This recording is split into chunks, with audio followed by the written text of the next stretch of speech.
Ladies and gentlemen, here comes Fred Rewey.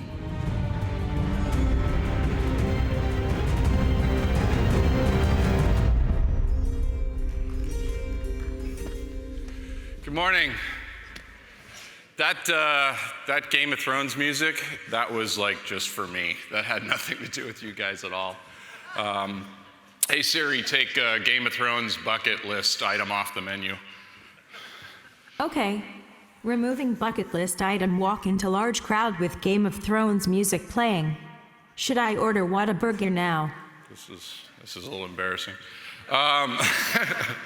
This format, by the way, round of applause for everybody putting on this event, Eddie and Bob and everyone. Give them a round of applause, they deserve it. This entire format, I believe, is one of the coolest things as far as giving information, also one of the hardest things for us to do up here. And I also believe that this is really secretly just a bet between Eddie and Bob on whether I can speak for less than 12 minutes. So we're going to see how this goes. I got a little clicker here. So just for the record, if you don't know who I am, my name is Fred Rewey. I've been buying notes for almost 30 years. I'm literally 6 months away from 30 years. If you're trying to guess my age right now, I'm 52. I kind of look like the before picture of Chandler's speech, I guess. So now I'm interested in everything he named me completely on that. Like he must have followed me around the other night. Prime rib, cigar. So I got issues apparently. I've written 2 books. I have a passion for travel, golf, flying stunt planes, cooking, anything to do with marketing. I learned the note industry in the late 80s. I was actually living in the Bay Area of San Francisco. I was taking classes in the evening, just trying to figure out how I was gonna buy a house. I was actually I wanted to invest in real estate, but if you know anything about San Francisco in the 80s, as far as being able to buy property, it's not any better now either. And it wasn't easy then. And I was basically working in a restaurant trying to figure it all out. I didn't have enough money, so I was just taking night classes. And in this class at night, there was a gentleman by the name of John Richards who was teaching this real estate investment class, and some of you know who he is. He taught us notes during one week, and he taught us the financial calculator. And I gotta say, do you remember when you learned the financial calculator?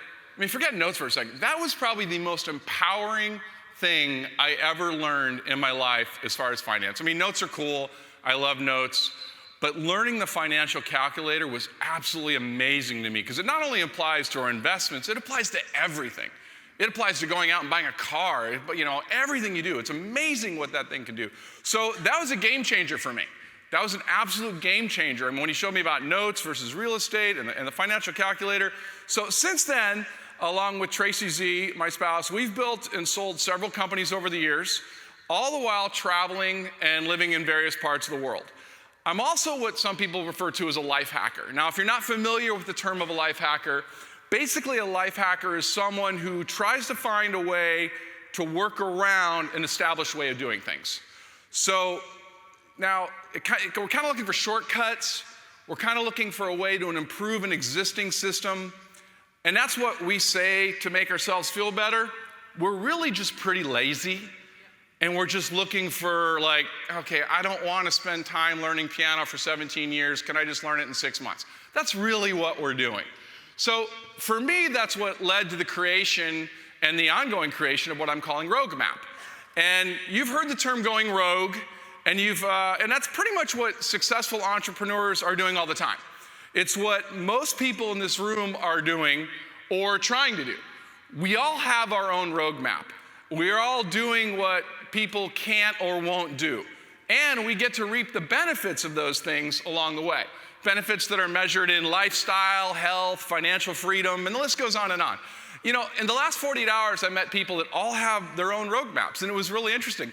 I met a woman that had just hiked across the El Camino Santiago Trail in Portugal, which I thought was amazing, and it's on my bucket list, and I haven't done it. I met a guy that actually went to the Soviet Union and catch these giant salmon that I'd never even heard of, and went back and Googled it in my room. Yeah, they're big-ass salmon. And I met somebody else that was literally closing down half their business to move across the country to take care of their ailing mother. We all have different roadmaps. We all have different things we're doing. And the question is how do we replicate that? How do we get there where we're able to, we define it as success, and we like to call it success.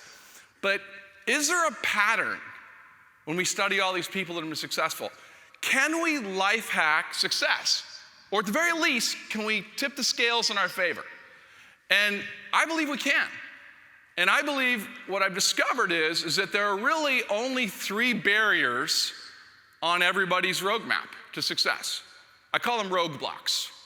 And each roadblock is just as important as the other. So you can't just solve 1 of 3 or 2 of 3. You have to solve all 3. If you're talking about true consistent success, whatever it is, I don't care if you want to lose weight, I don't care if you want to have your portfolio grow to $10 billion, whatever it is, if you're talking about true consistent success, then we're really talking about these 3 things. Now, the good news is that just being aware of these 3 things is going to help you, and solving them is really not that hard. So here, let's talk about all 3. Number 1 is belief of self. Number 2 is execution of that belief. And number 3 is avoidance of life work inertia. And I'm going to go through all of them. So let's go through each one. First of all, let's talk about belief of self. Now, belief of self is basically your limits are what you think of yourself, not what someone else does. Okay, it's not an outside influence. This is your core being. This is what you believe is right. Morally, ethically, just whatever your idea is. So many people have been told they're not smart enough, they're not pretty enough, they're not fast enough. Well, you know what? Those people that didn't listen became awesome entrepreneurs and scientists. They became actors and actresses. They became athletes that have broken records. How many people in this room were told not to buy notes or not even consider buying notes? Oh, you are lying to me. I want to see a show of hands. There are way more people that are told, oh, that sounds kind of sketchy. I've never heard of that. Well, who's laughing now? Right? We get all the benefits of owning paper and we don't own the property. This is the most awesome thing ever. And you get to dictate your terms, you get to dictate your yield, you get to dictate your risk. I mean, there really isn't anything better. So this category of belief in self is also what I kind of consider the warm fuzzy category, okay? It's like, there's so many, this is an entire industry of people that have said, say this every day. I'll tell you what, we'll do one real quick. Okay, so repeat after me. I believe in myself.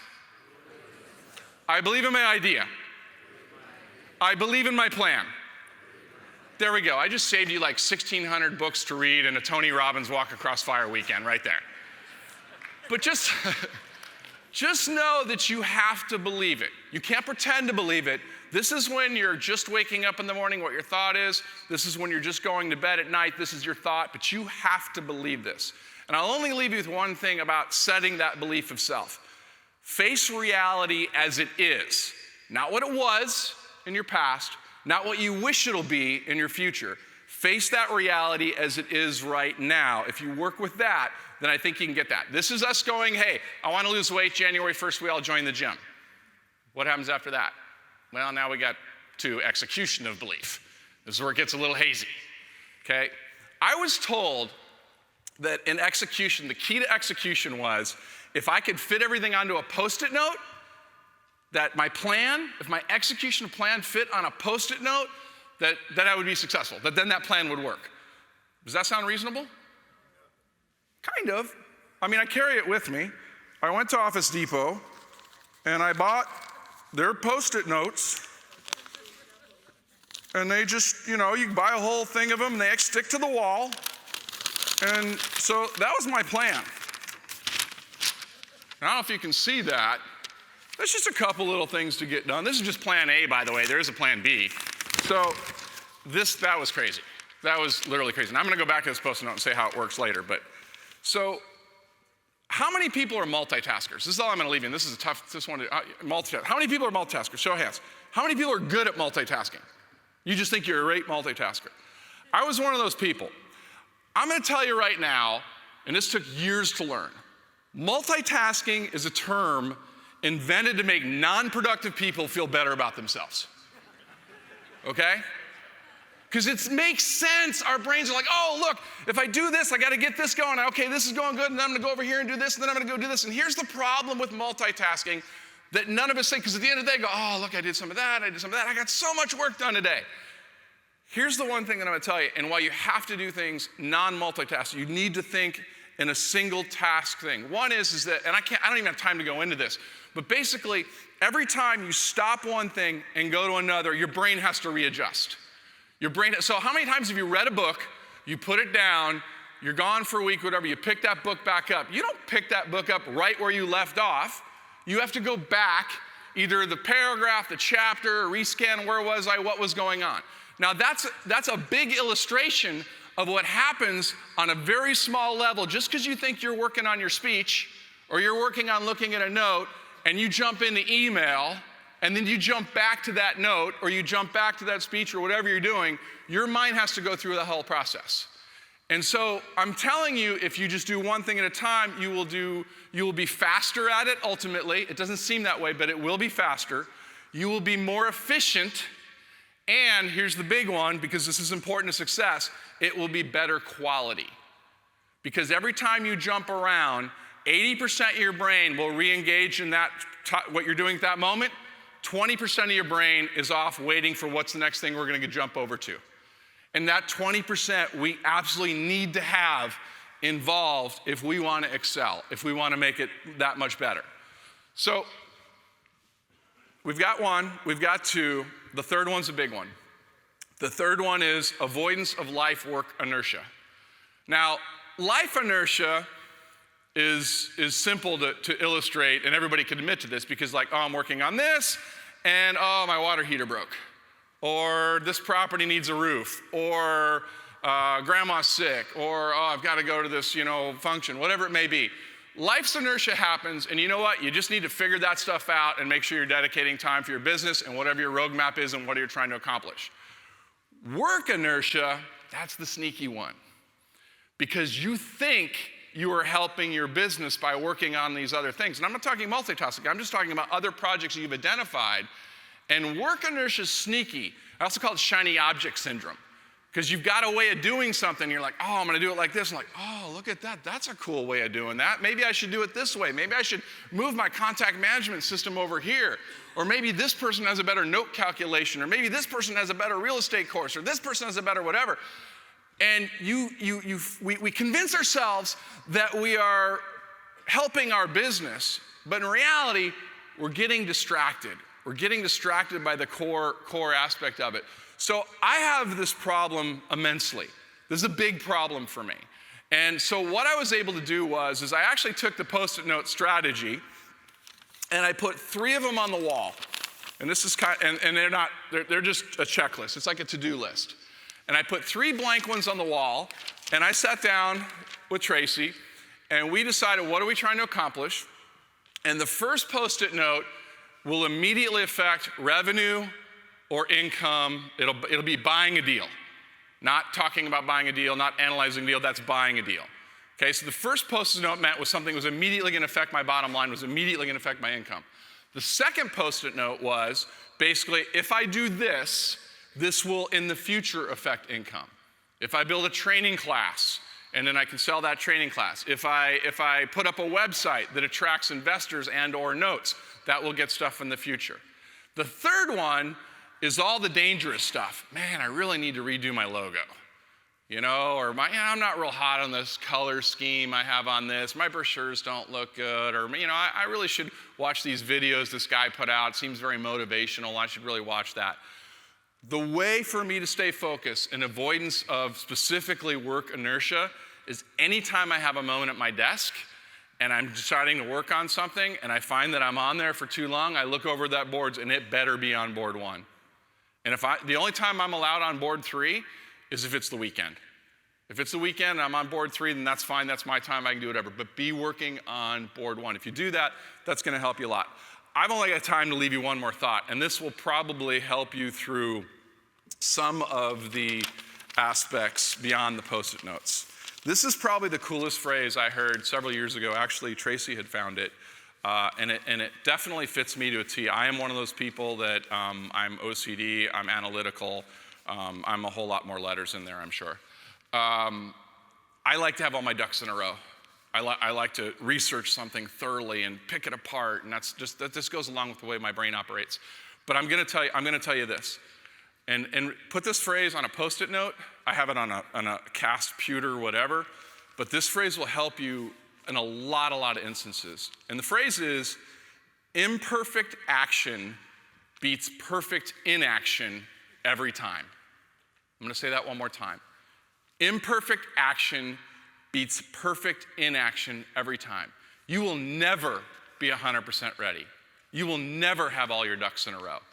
If you haven't pulled the trigger and bought a note, buy a note, figure it out later. You're just saying, oh, I don't know, I want to do non-performing notes, stuff like that. Buy one, figure it out later. Do your research, do what you can in the beginning, but pull the trigger, because a lot of times all the stuff you're worried about, the very end of it, none of it's going to come to play anyway. So thank you very much. You guys have been great.